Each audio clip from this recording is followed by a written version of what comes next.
Hello and welcome to chat at andrewthompson.com, or if you're tuning in at YouTube at Everyday Photographers, welcome there as well. Today I want to talk about 3 website builders and which one is the best as far as terms of cheapness and easiness, the terms of functionality and things you get, in terms of complexity, but the awesome stuff you can actually do with it. And for starters, I want to start with my website so I can show you one of these 3 actually in working use and, just working itself out and doing an awesome job for me.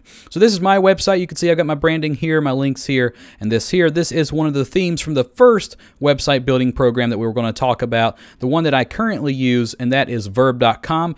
Verb.com I feel like is one of the easiest to use as far as building. It's basically point and click and do everything. The user interface is absolutely phenomenal, and also the pricing is not bad at all. At $10 a month, you're getting all this awesome and amazing stuff right here, and the unlimited pages, photos, videos, audio, custom domains, all this awesome stuff is very good to get.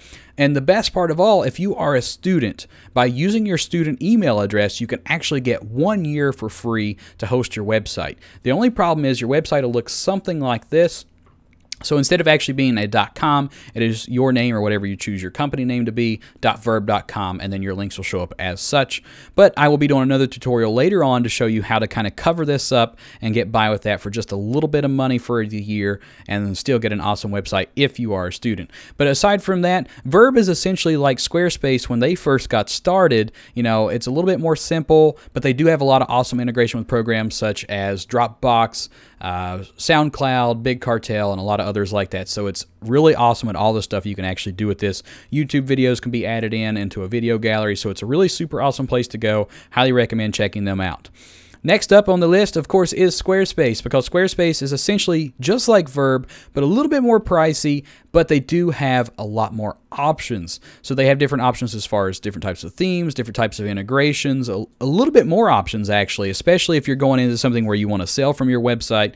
If you want to do podcasting and incorporate that over to YouTube, it is also a great place to go. Now, here's the pricing on this. It is about the same as Verb. It is $10 month to month or $8 a month if you pay annually. However, there are some limitations that Verb doesn't have, and that is 20 pages, galleries with blogs.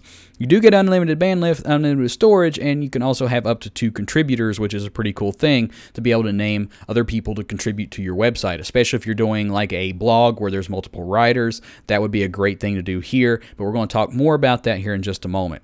Their most popular category, of course, is the professional at $20 month to month or $16 per month if you pay annually, and here's where you do get the unlimited pages and stuff like that. Now, really quickly, I want to talk about why not having unlimited pages can be a bad thing. So if you're a photographer that has client areas set up where you let your clients go look at different galleries and such, this 20 pages can really add up because each gallery is going to count as a page. And if you're already using 10 pages for yourself, for your own personal portfolios, different types of outlinks and things like that, you're going to start using up your pages, and then when you do that, you don't have as many pages for your client-based areas to log in and actually check stuff out.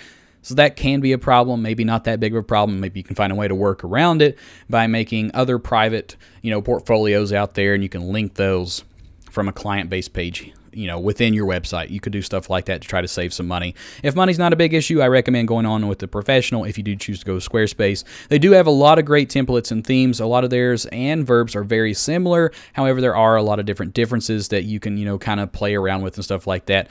Just like Verb, I believe Squarespace does offer a free trial for new users. You can try out Squarespace's features for about a week or 2 before you actually have to make a commitment to decide if you want to pay, which is pretty flippin' awesome. But check them out if it sounds something interesting to you, and we're going to move on to the last one. The last one I want to talk about today is WordPress.org. WordPress.org is amazing because WordPress has so many options out there. There's so many more themes. There's so much more customization. You can do your own coding. There's a lot of crazy third-party apps for, business, SEO, blogging, everything. If you can think about it and look it up, you're probably going to find it. Now, the only problem with WordPress is there is a little bit more of a learning curve because you got to know a little bit more about what you're doing. The user interface is not as pretty when you're trying to put things together, and sometimes it can be a little bit of a challenge. Me have never used WordPress before. When I first started using it, it took me about a week or two to really get used to it before I actually felt comfortable enough. But after I did, it was probably my favorite of all the website builders that I've ever used in my entire life. And I actually enjoyed it quite a bit. And I did use this for a few different types of websites and stuff.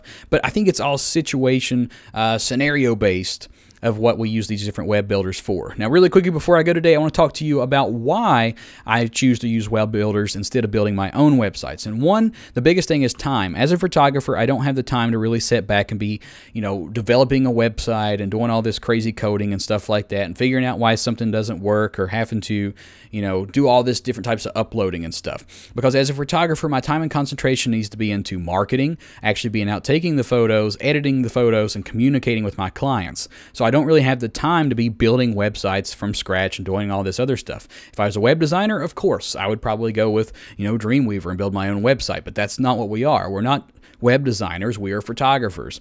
If you do have the time, that's awesome. Go for it. Do what you want. Do whatever makes you happy. That's the whole point of this, is just to give you guys some more options.